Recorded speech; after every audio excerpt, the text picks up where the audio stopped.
Jadi kalau ada yang bilang, saya bisa bikin mesin, tidak usah bayar listrik, bohong. Melanggar hukum alam. Jadi kalau ingin baju yang nyaman, yang bagus, keluarkan uang banyak. Jangan jadi orang licik. Ingin dapat yang bermutu, ya keluarkan.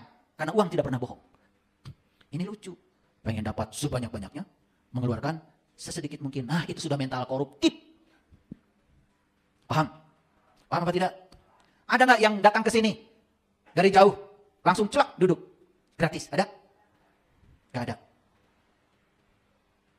Pasti beli bensin, pasti bayar tol. Wajar? Memenuhi hukum alam? Hukum alam. Jangan melawan hukum alam.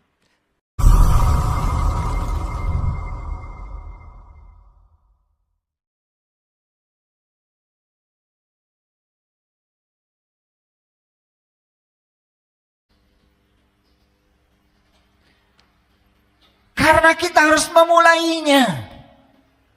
Dari mana kita memulainya? Sudah dikasih tahu ilmunya tadi. Mulainya dari mendengar. Sudah dikasih ilmunya. Setelah mendengar baru ikuti yang didengar.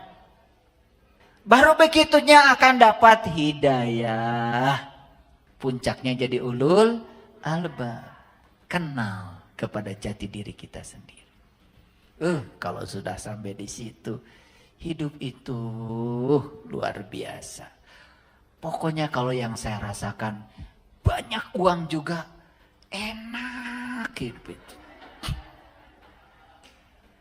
Damai. Yang saya rasakan begitu.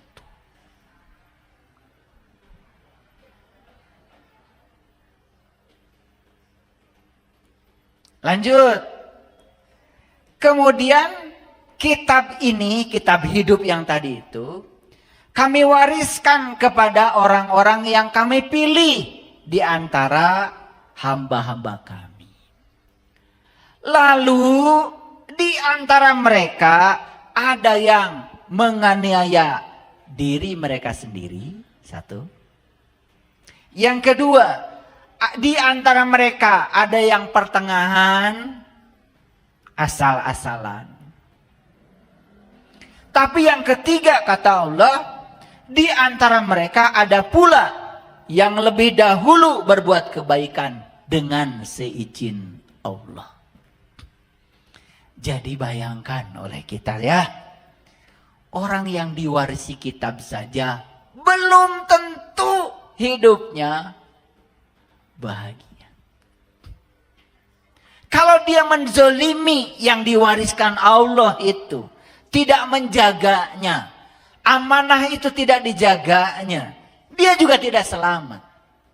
Apalagi yang tidak diwarisi kitab. Apalagi yang tidak mau mewarisi kitab. Kahayang. Kumaha. Hidup kayak robot biologis. Hanya menjalankan rutinitas tanpa kesadaran. Sholat, sholat. Baca Quran, baca Quran. Tetapi gak ada dampak sama sekali. Kenapa? Tidak punya pengetahuan.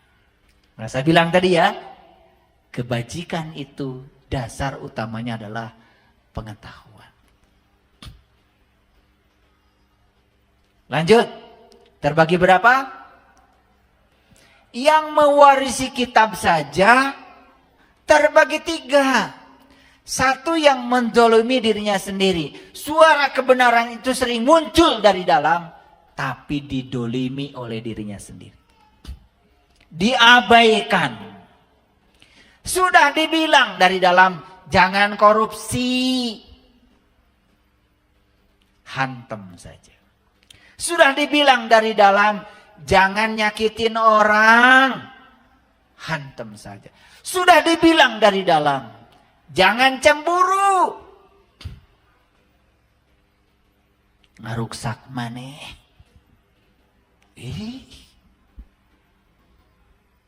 Lagi di mana? Dengan siapa? Jam berapa pulang? Aduh.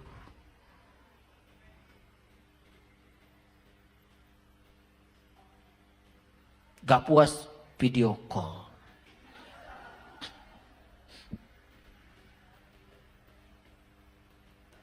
Jadi yang mewarisi kitab itu terbagi 3. Satu, yang mendolimi dirinya sendiri. Kitab yang hidup itu sama sekali tidak dengarkan.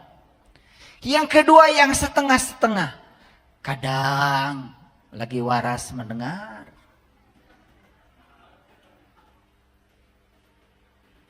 Kadang-kadang tidak warasnya. Kumaha aing. Ini al-muqtasid namanya, setengah-setengah. Dan yang ketiga, sabikun bil khairat biiznillah. Sungguh-sungguh dia ingin jadi orang baik. Sungguh-sungguh dia ingin merubah dirinya menjadi lebih baik. Pilih mana? Pilih mana? Pasti pilih nomor 3. Nah, setiap pilihan itu berisiko. Kira-kira yang paling besar risikonya nomor 1, nomor 2, nomor 3? Nomor 3 paling besar risikonya. Pilih mana sekarang? Wah, bagus kalau gitu. Tidak ada yang gratis dalam hidup ini. Saya tunjukkan kepada mahasiswa saya di kuliah fisika. Kemarin saya ngasih kuliah induksi elektromagnetik. Jadi saya tunjukkan pada mahasiswa, ada plat konduktor, saya gerakan ke sebelah sini dalam medan magnet. Jadi begitu digerakkan ke sini, ada gaya yang timbul melawan gerakan saya. Kaget mahasiswa. Bisa begitu Pak? Itulah. Dalam hidup tidak ada yang gratis. Kalau saya ingin menggerakkan batang konduktor dalam medan magnet ke sini, akan ada gaya, namanya gaya magnet, yang arahnya melawan gerakan dari saya. Itu saya tunjukkan di laboratorium. Kaget mahasiswa. Begitu ya Pak ya hukum alam? Yes, hukum alam begitu. Jadi kalau kalian ingin dapat layanan pendidikan yang mahal, yang bagus, iya mahal.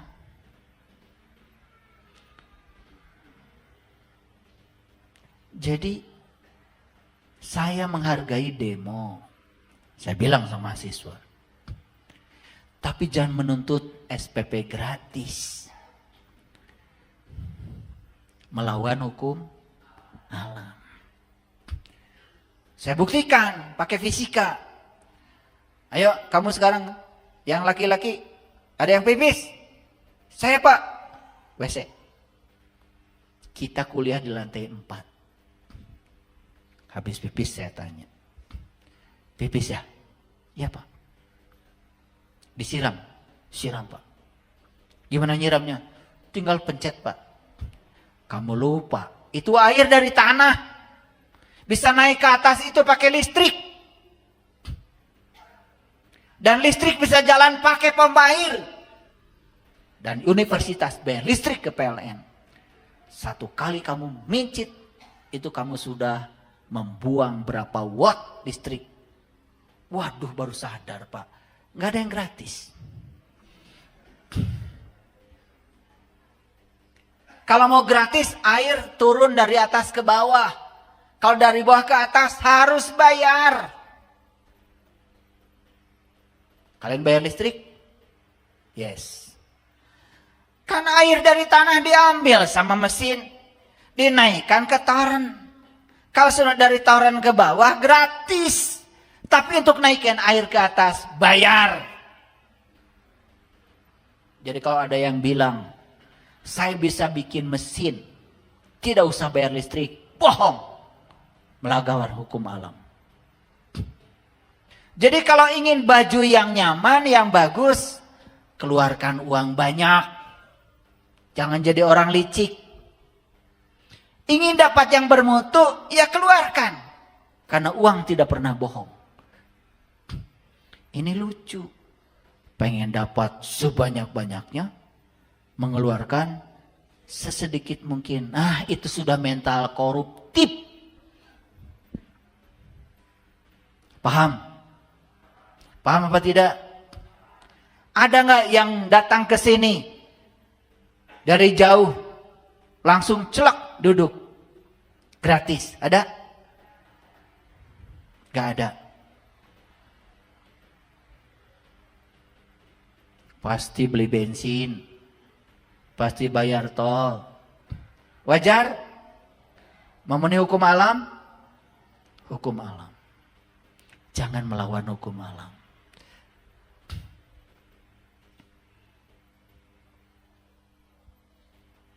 Ya, saya tidak pernah menjual ilmu, karena ilmunya bukan ilmu saya. Ilmunya ilmu Allah.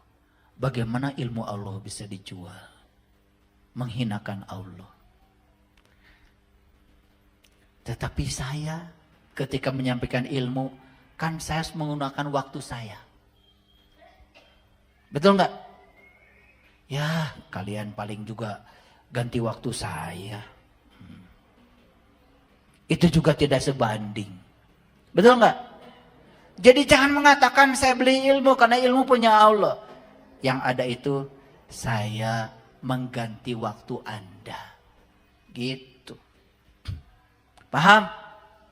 Karena di semesta tidak ada yang gratis. Gak ada. Mana yang paling berisiko tadi? Nomor 1, nomor 2, nomor 3? Nomor 3. Ya, silahkan. Semua yang untungnya besar, risikonya besar.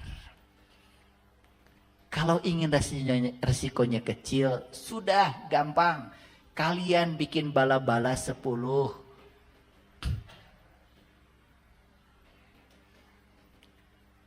Bilang dalam batinnya, saya dagang di pinggir jalan. Dinu tepayuna di dahar. Gak ada risiko. Betul gak? Betul apa tidak? Ya itu. Nah ini saya kasih tahu. Yang ingin risikonya kecil, gak usah pengen yang besar-besar. Karena semua yang besar itu risikonya besar. Ingin Allah yang maha besar, risikonya besar. Ada salah satu jamaah di komunitas saya nulis, bagus tulisannya. Tenang dan damai itu ternyata mahal. Karena tenang dan damai harus dibeli dengan badai yang besar.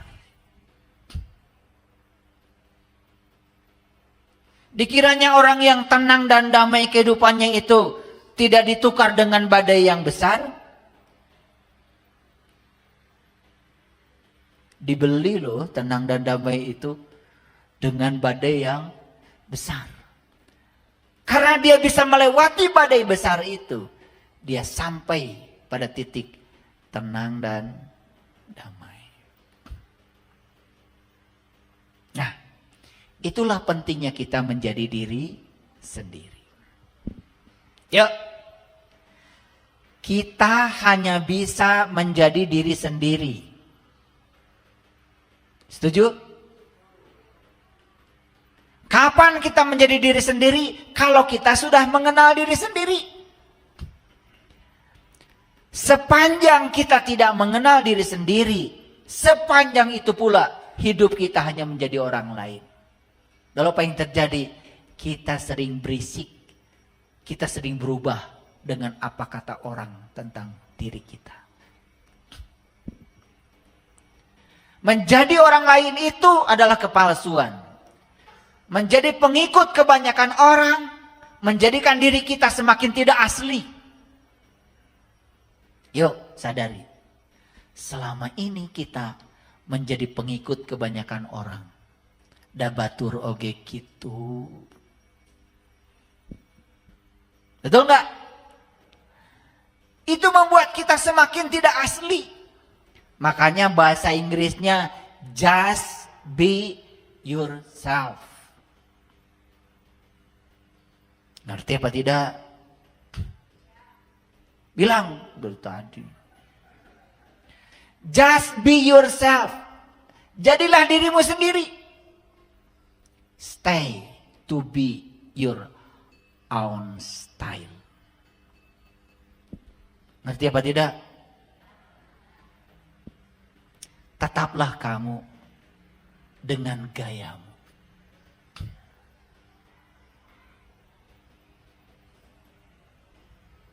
Ya gaya saya begini. Saya tidak bisa jadi orang lain.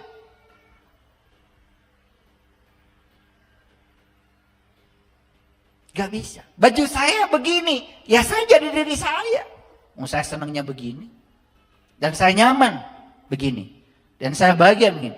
Daripada saya harus berpura-pura jadi orang lain. Ada yang bilang sama saya, kenapa sih ayah guru gak pakai jubah?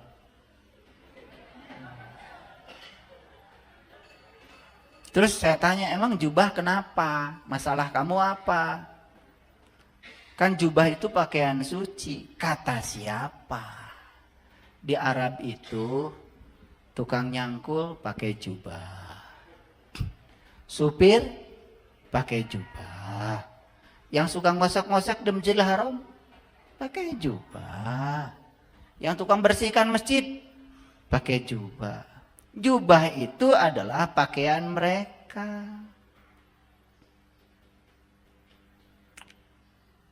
Itu bukan pakaian suci. Itu pakaiannya mereka di sana. Mereka itu setiap hari memang pakaiannya begitu. Gitu aja jawaban saya. Kenapa? Katanya saya nggak pakai peci. Kalau saya pakai peci itu saya pusing.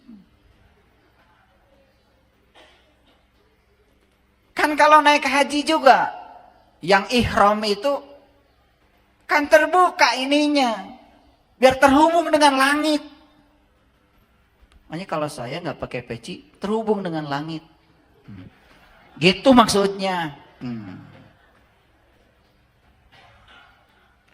Lah ini kan soal gaya. Betul enggak? Nah pikiran kita itu sudah terjebak benar salah. Baju gini benar, baju ini salah. Padahal benar salah bukan soal baju. Pikiran kamu yang salah. Ngerti? Oke. Masih mending saya pakai baju.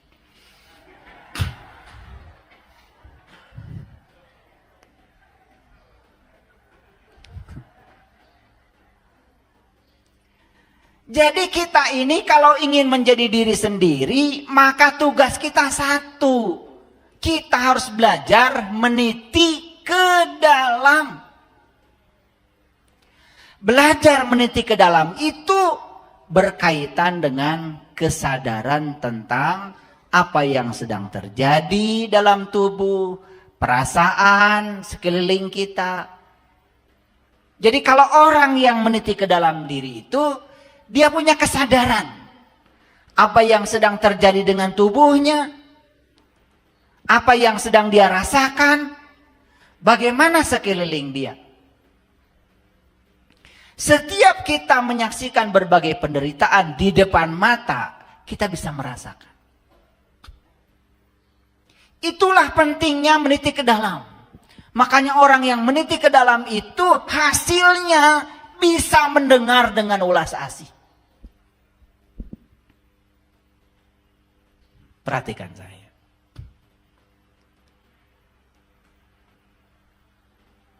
Apa indikator kalau kita sudah berhasil meniti ke dalam? Indikator yang pertama adalah bebasnya diri kita dari penderitaan, dan kita pun bisa membebaskan penderitaan orang lain. Itu hasilnya yang saya rasakan. Kalau kita sukses meniti ke dalam, satu, kita bisa membebaskan penderitaan kita. Yang kedua, kita bisa membantu orang lain yang menderita supaya bebas dari penderitaan. Makanya para nabi, para rasul itu yang pertama mereka lakukan adalah membebaskan dirinya dari penderitaan. Setelah itu dia keluar, dia lepaskan jubahnya. Kemudian mereka membantu orang-orang lain yang menderita supaya bebas dari penderitaan.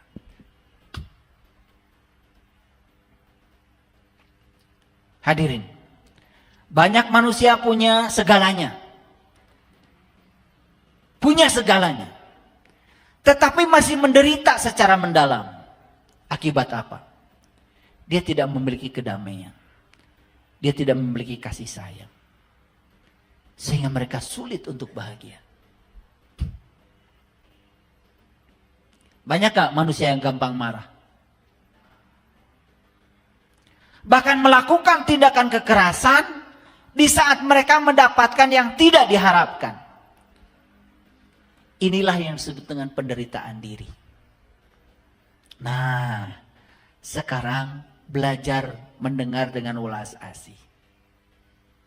Tetapi sebelum itu saya kasih tahu. Kita tidak akan memiliki kesempatan untuk mengenali kemarahan, kecemburuan, dan rasa putus asa kita kalau kita tinggal sendirian di hutan. Betul? Jadi ketika kita bertemu dengan banyak orang, kita akan dapat mengenali berbagai jenis emosi yang diderita oleh kita. Sehingga kita dapat mengenali dan mencoba melihat sifat kita yang sesungguhnya. Dan kalau kita sudah tahu sifat kita yang sesungguhnya, baru kita bisa mengatasi sifat kita. Yuk, sekarang saya kasih contoh. Ibu lagi sendiri di rumah. Bisa nggak mengenali emosi-emosi ibu? Nggak bisa. Ibu hanya bisa mengenali emosi ibu pada saat ibu bertemu dengan segala kontradiksi yang dihadirkan orang. Contoh, berinteraksi dengan anak. Saat anak melakukan yang ibu tidak suka, kelihatan emosi ibu?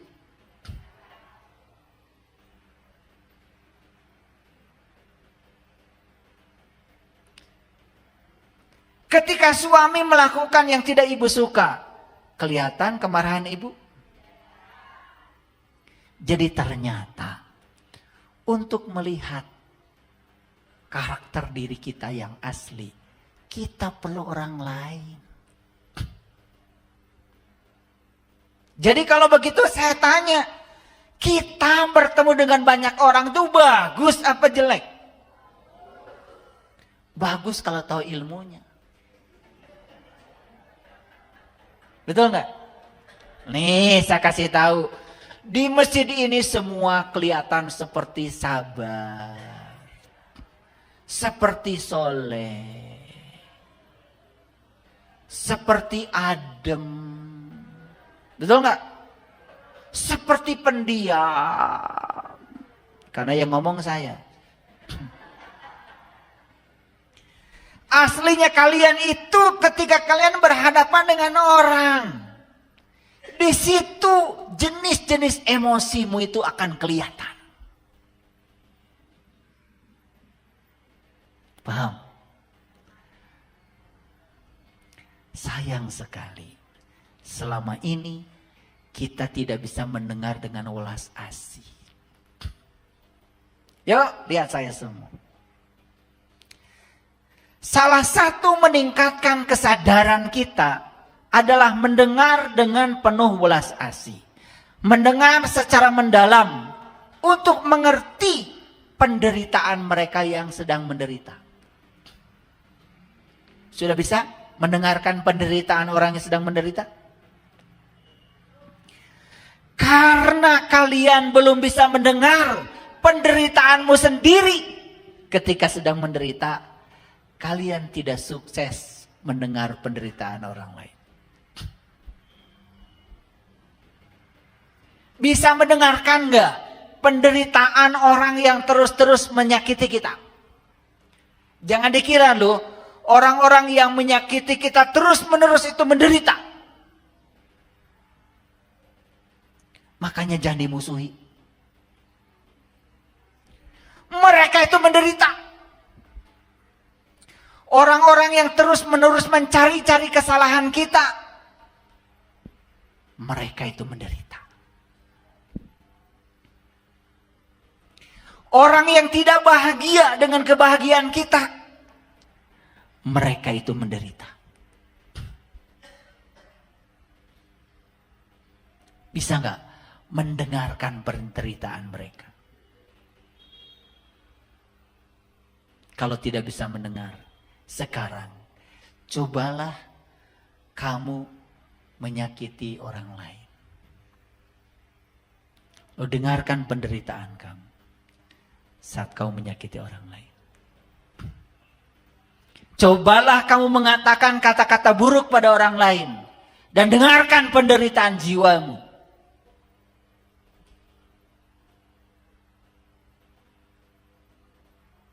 Akan terkejut, ternyata saat saya sedang mengeluarkan kemarahan pada orang lain, saya kira saya sedang mengeluarkan semua energi negatif pada diri saya. Tidak. Saya sedang memupuk ego saya sendiri. Ternyata saya sedang ngasih makan pribadi saya yang buruk. Makanya menjadi sangat gampang kita marah. Sederhana ibu, bapak. Ketika ibu bapak sedang marah-marah, coba dengarkan penderitaan bapak ibu sendiri. Dengarkan itu. Kita akan terkejut. Oh, ternyata marah itu membuat saya menderita.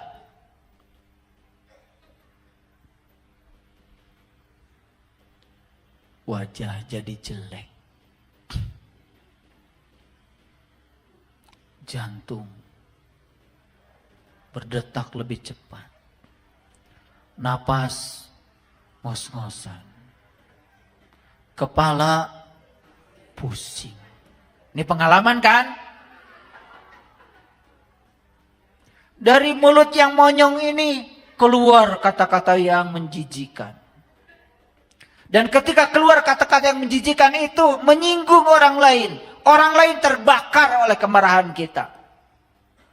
Jadi kita dalam hidup ini lalu menciptakan begitu banyak penderitaan buat diri sendiri dan orang lain. Saya heran ya, ada orang yang hobinya marah. Sebelah sini, terutama sebelah sini, hobinya marah. Coba saya kasih tahu. Dengarkan penderitaanmu dengan penuh welas asih. Dengarkan jeritan batinmu yang sedang menderita di dalam. Ih, besok-besok saya nggak mau lagi marah. Setelah mendengarkan jeritan batin di dalam, jeritan jiwa, diri asli kita yang menderita, gara-gara kita menyimpang dari sifat jiwa kita. Disitulah orang akan berhenti. Makanya, dengarkan semua penderitaanmu dengan penuh welas asih. Yang suka cemburu, sebelah sini.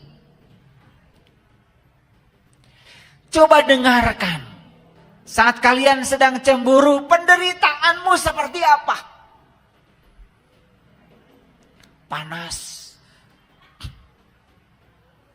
Betul?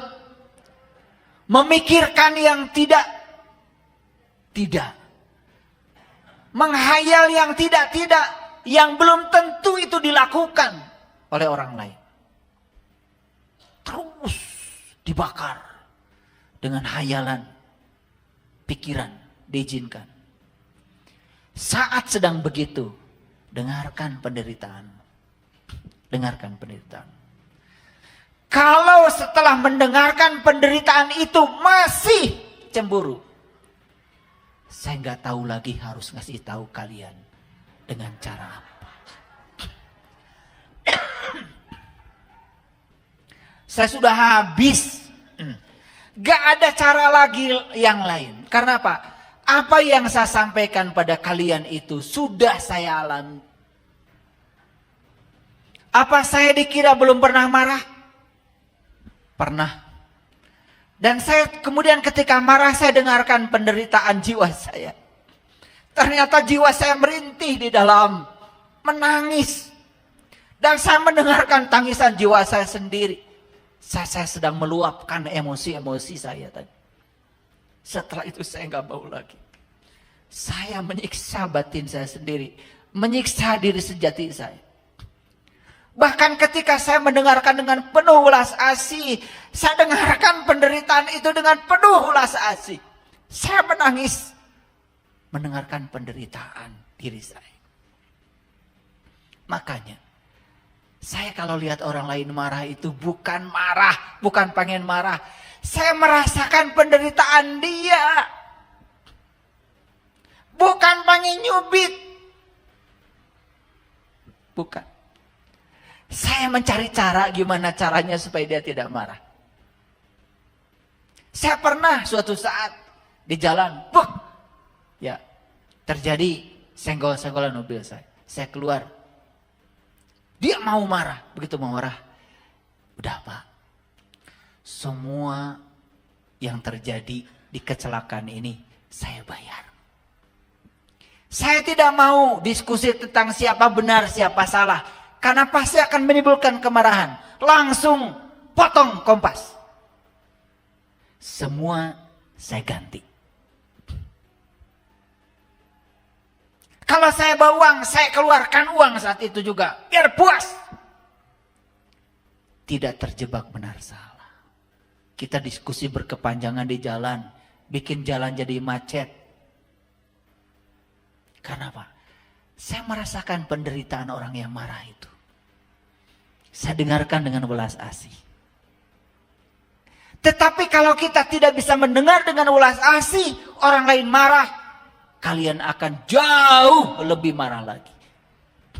Itulah kalian. Lalu menciptakan begitu banyak penderitaan. Nih saya kasih tahu. Yang sebelah sini. Kalau suamimu sedang marah-marah, peluk saja. Peluk.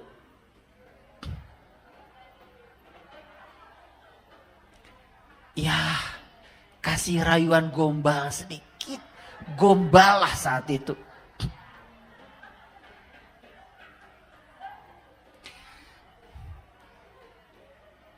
Bukan malah jadi marah. Bukan. Karena apa? Karena kita sudah terlatih